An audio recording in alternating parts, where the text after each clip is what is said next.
Hey everybody, how you doing? It is Wednesday, isn't it? Oh my goodness. Kyle's just shipping out a euphonium and a few other things. We got our new Adams drum set today. Woo! Yesterday we got this one. This is the Newest Coppernicus. Might not look that different to you, but I'll tell you a couple of the features. I'm not sure I'll offer it to customers due to the price, but if you have a comment or you want to hear a certain song, post it in the comments here.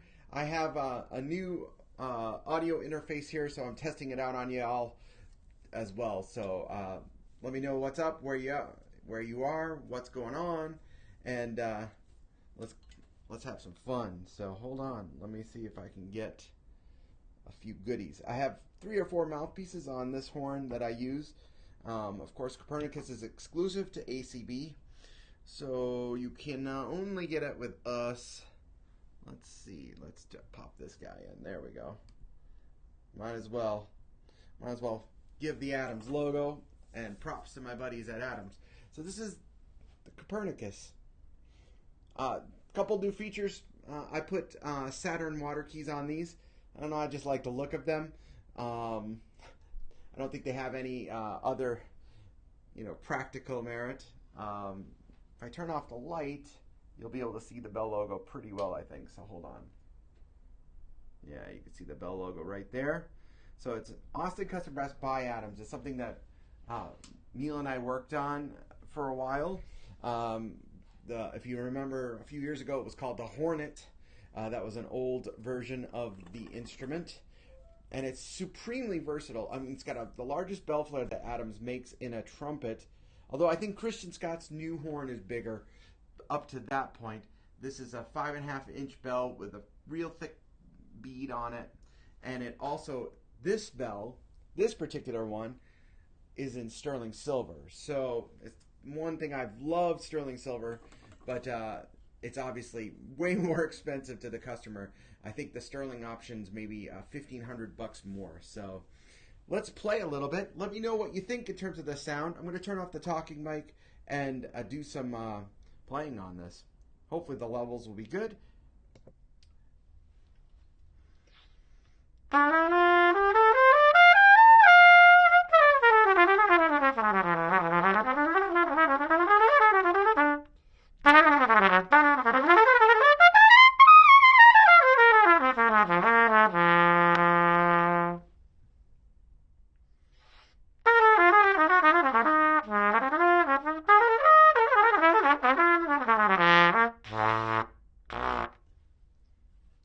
If you're out there, give me a high five or let me know about the volume, because I am trying out, again, new gear. Always new gear at ACB.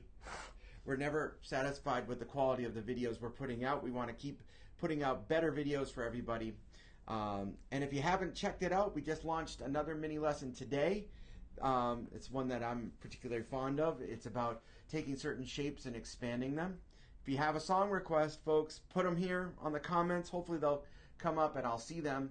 If you have a question about Coppernicus and about the build especially, let me know.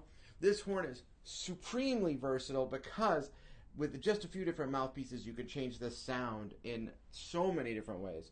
This is this mouthpiece is a TA1 CS, so it's basically a TA1 rim, which is around a 5.6C in the Bach world, I guess, and the CS cup.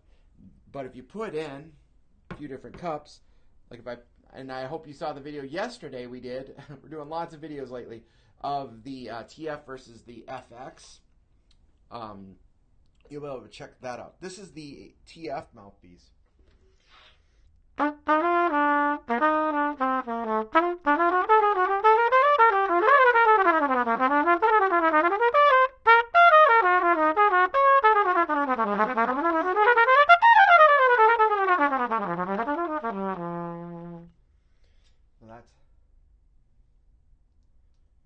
That's that one.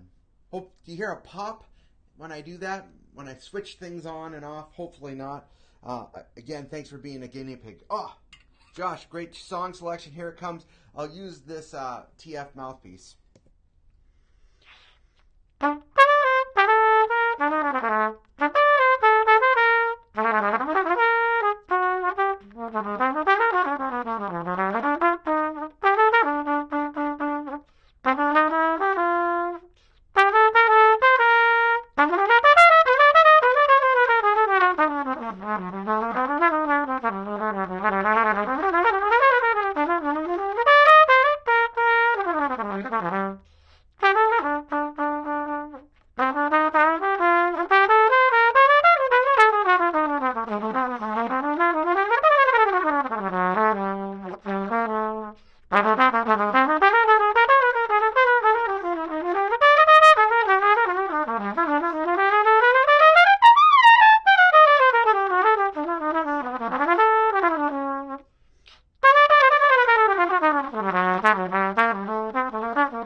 this mouthpiece, and thanks to everybody for joining. I just wanted to show off the newest arrival to ACB. Well, technically the newest arrival is the new drum set that Adam sent me. So we'll be having sessions, and if you are in the area, March 18th, we're having a party and an Adams Day with Meal Adams at the shop. So hopefully you can come and check that out. But the newest arrival, other than the drum set, is the beautiful copper-plated Coppernicus. So, hey Jonathan, how are you, man? Great to see you at TMEA. I'm not really a fan of that song, although it's one of the few songs that is that a song that actually Sinatra wrote? I think it is. I'm going to actually move this guy over here because it's getting in the way of my bell. So now, this is it probably doesn't focus that well because this is a fixed focal lens on my camera. This is the FX mouthpiece, which is even deeper than the TF mouthpiece. But in this horn, it sounds so nice. So check this out. I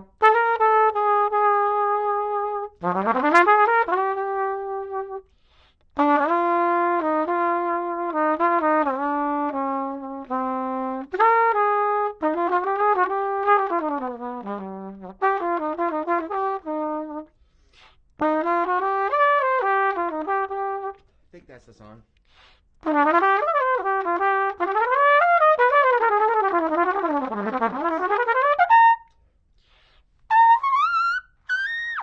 a little hard to play double C on this mouthpiece, but that's okay. We'll keep trying. The greatest thing about this horn, though, is that with a commercial mouthpiece, this is my TAZ, it will sound pretty darn bright. I'm going to turn the mic down a little bit more. Oops. Turn it down a little bit more because it might pop it. Again, if you have song requests, pop them here. If you have questions about Coppernicus especially, let me know. People always ask, what's the price of this horn? The price of the horn is $4,000. This has a sterling bell, so this price would be around $5,500. And we can make it. That's the great thing. I actually ordered this a while ago, and then I said, oh, no, I really like my Coppernicus. And then someone bought my Coppernicus. And I was like, oh, man, maybe I do want it. Well, maybe not. And Neil actually ended up making it for me. But I wanted to show the versatility with this lead trumpet mouthpiece in it as well. So let me turn this down and step back a little.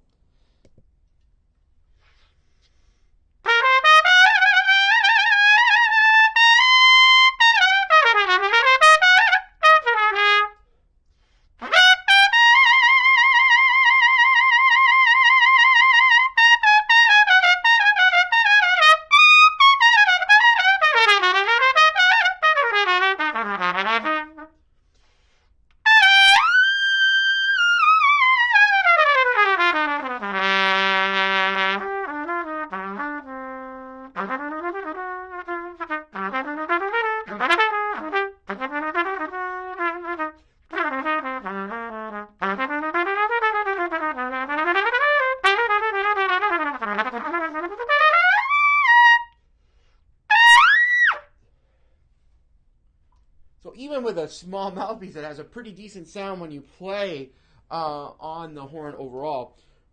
A couple questions, and thank you for putting questions, and thanks for interacting with us. In case you didn't see the latest live, not live, but the latest mini lesson, we just launched that this morning. Mini lessons launch Monday, Wednesday, and Friday, 8:30 a.m. Central Standard Time. And if you have a request for a mini lesson, pop them in the comments here, and I will review the archive, and hopefully we can do one, because I still haven't done one for Friday yet. How heavy is it? It's actually really light.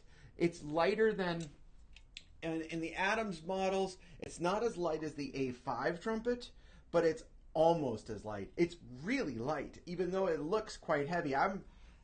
After years of having heavy horns and having really clunky, burdensome, like one-dimensional heavy instruments, I decided enough was enough, and I wanted to get rid of that. So I've actually gone to this horn, which is, people are kind of shocked about how light this actually is. I could weigh it, but I don't have my postal scale handy, and I don't want to leave the camera. But I'll put a weight maybe in the comments later on. I'm not sure. So my primary mouthpiece on this though is my TA1CS. That is that guy. Yeah, that's a better focal point. Again, this lens doesn't really. It's not an adjustable lens. It's a fixed focal lens. But hopefully you can hear and see well. So keep. Someone asked for. Hold on. I think I know this.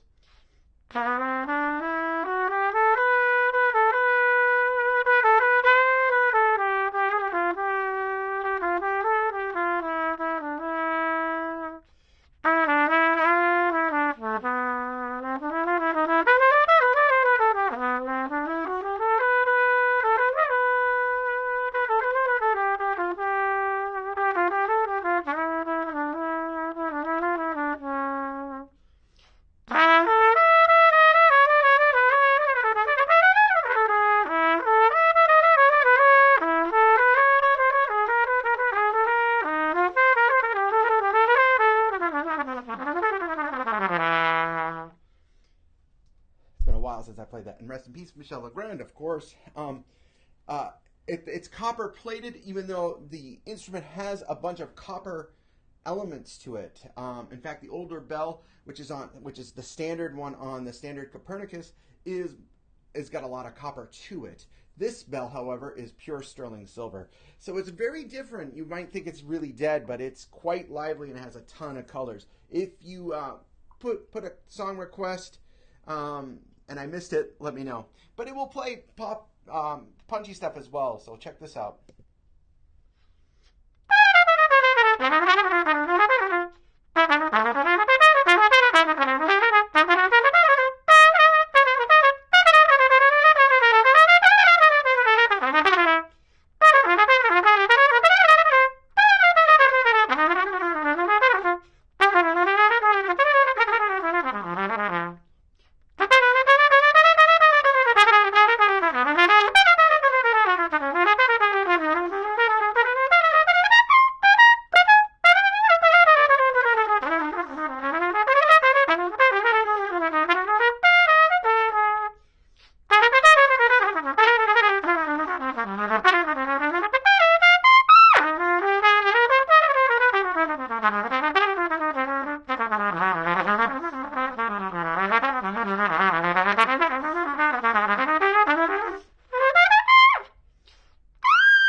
Sorry, I missed that last comment.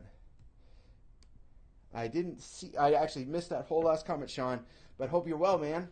And hope everybody's doing well. You might be saying it's hard to focus with all of the shogrills in here. Yes, but we do have a few missing pegs. The Killer Queen left for its new owner yesterday, but we still have a fair amount of cool shogrills in stock. Today's video is not about shogrill. It's about this guy, Coppernicus, or as Neil likes to say, Coppernicus. So, and it has great inlays. See those inlays? Stress-free point-to-point bracing. So you can see how there's a brace, and then there's a collar, and then there's another brace. That eliminates any tension in the horn itself. There's no brace here on this side of the valve block, and there's a reason for that.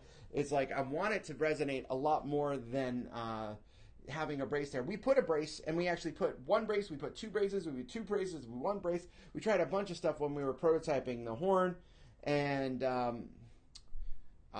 this is the best I find. The valve block is all unique for Adams. You can actually see, if you look up here, you can see how the valve block does a slight fluting out. That's in sort of a tribute to the old Bisher or Busher valve blocks, depending on what you say tomato, I say tomato. Medium weight valve caps and slightly recessed. I didn't want fully recessed. This is kind of the same buttons as on the A4, except for the trim is different.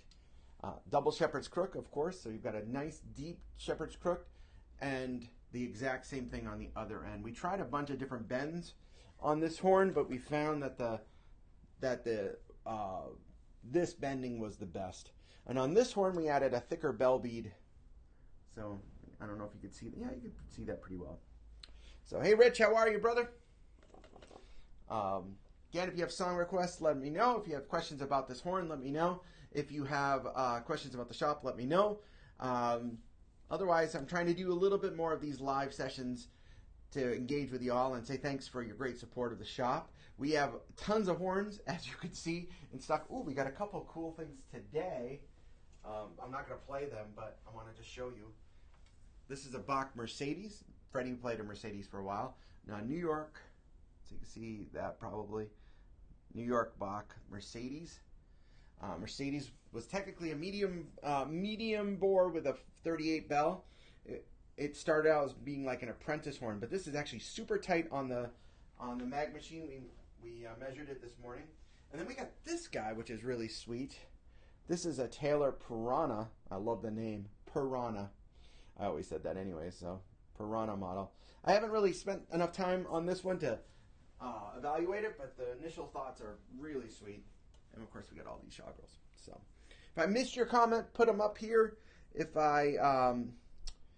you want to hear something in particular, let me know. Hey, Kyle, what do you want to hear? Or what do you want to play? You can come in and play. Have you played yet today? No. Kyle doesn't play when he gets to the shop, so. Who gets you? That's a hard one to play without a rhythm section. True. I can do it though.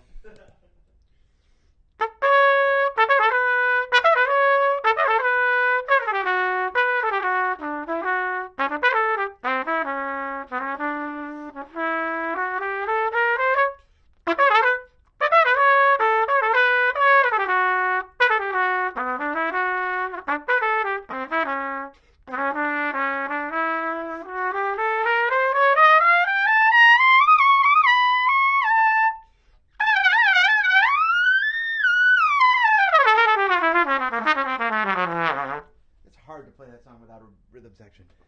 Stablemates I can do though.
So on and so forth. Those are always the fun songs you play solo. But if you haven't heard Peter Evans' new album, Peter Evans, I think, is maybe the finest trumpet player alive. He does a solo version of Inner Urge. He sent me like the raw clip a few months ago, and I was like, okay, just when you're feeling good about your playing, you hear something like that. And he plays it on piccolo trumpet, so, which is pretty scary. So now I can't get the tuning slide in because I'm doing it from the weird angles because I don't want it to be off the mic, off the camera. Okay, so hey everybody, thanks Robert, thanks Dave, and thanks Dave Dubinsky with his beautiful A9 trumpet. Don't let the alligators eat it, brother. So, but again, this is Coppernicus. I want to call this Coppernicus 2 because of the sterling silver, pure sterling silver bell. If you're interested in this custom Copernici, I don't know if that's the wrong word. But if you're interested in this, you have to email us at info@austinCustomBrass.com because you can't buy this version online. And it's probably a 4 to 5 month wait, just to give you a heads up on that. But we do have another Coppernicus in stock. Actually, no. That one's, which is arriving in a day or two, that's already sold. So you want to get on the wait list for the next Coppernicus. So, anyways, super happy with this horn. Super balanced, great lightweight, huge bell, but huge tonal colors. That's the other thing, is people think, oh, it's going to sound really dark. Let me play again with a small mouthpiece. Let's see. Let's play this.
I haven't played that mouthpiece in a while, but super fun. That's very different than what I normally play.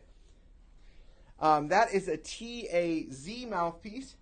Our TAZ mouthpiece is a very popular commercial mouthpiece that we make. Little bit smaller rim than my TA1, which is my primary, I will say, my daily driver. But that's what the thing about this horn is so great. If you can go right from that to this.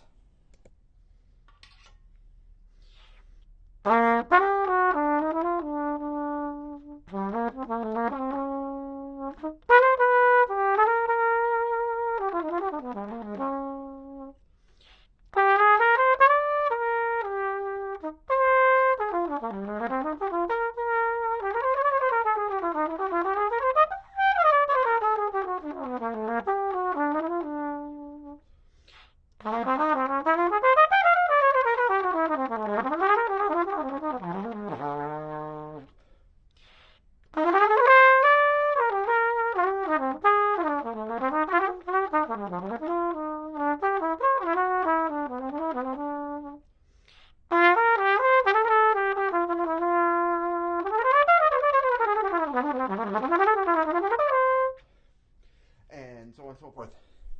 I made this horn with Meal. Well, Meal made it. I just sort of guided him and said what I liked and what I didn't like, but also had a few little tricks on my sleeve from working with other manufacturers over the years. I wanted one horn to travel with. I didn't want to bring a trumpet and flugelhorn. I didn't want to have to sacrifice. And this actually can be as dark as a flugelhorn and almost like a constellation in terms of the brilliance. Like if you played like really aggressively on this.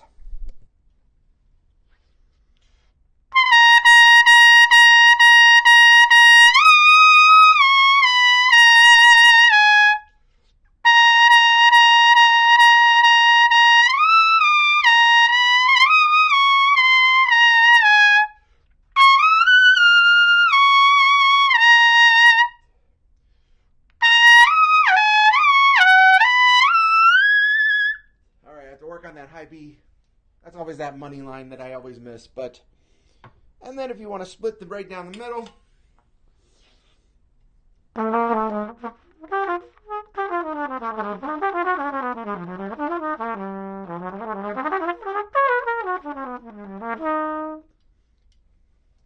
So you have all these options, which I didn't want to be limited with the options. And it's not a heavy horn. You do not have to have a heavy horn to have an amazingly efficient horn. There's a common misconception here. By adding weight, you're going to increase, the target center of notes. And that's maybe 25 years ago that was the case with technology, but we've gotten a lot better in terms of how efficient you can make an instrument, and also lightweight horns. There's such a resonance to a lightweight horn. Think about all the classic recordings of the Colicchios and LA Benj trumpets and the Burbanks and Chicago Benjes and the Besson trumpets, which were all lightweight horns. Why can't we have the great efficiency of a modern horn with the lightness and the brilliance and the tonal colors? So that's what this horn is all about, in my opinion. How does it compare? I missed that comment again. Sorry. Hey, Mr. Tim. And thanks for sharing your post with my friend James. I hope he brought his EB, because he's a ridiculously amazing EB player. How does it? I think you said, how does it compare to the A4LT? It's really different, and in terms of the blow response, I think in general, even the medium-large A4LT feels larger than this horn. Initially, when people play this, the first impression is they're like, oh, it's really tight. It's not a medium bore. It's not a medium-large bore. It's not a large bore. I can't tell you what it exactly is. There's a lot to the efficiency and the tapers on this horn to make it. I want to say polybore, but it's not really polybore. But the A4LT is one of the most popular horns that we sell at Adams. I mean, we sold 2 or 3 at TMEA last week. So it really depends on what you're looking for. Maybe the A4LT is a more all-around trumpet because of the bell. This is a little, if you were going to play in a quintet, it might be a little bit hard. Let's just see. I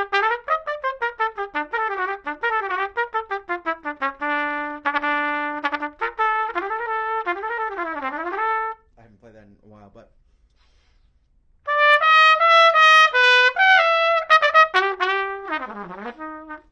Or...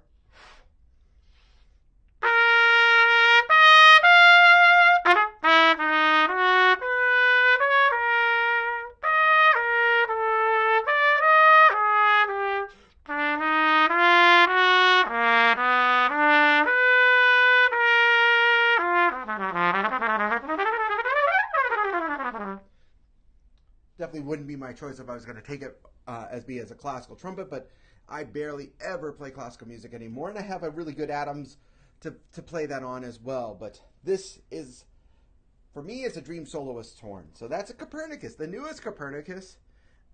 You could only get this at my shop. So if you want to check it out, you have to email us, info@austincustombrass.com. All right, back to work I go. It's tax season, so I'm knee-deep in receipts and balancing ledgers. Hope you're all doing well. Thanks for letting me loosen up a little bit from all of the crazy numbers doing accounting work. Hope you have a fantastic day, and order a Coppernicus sometime soon. We'll make it for you. Cheers.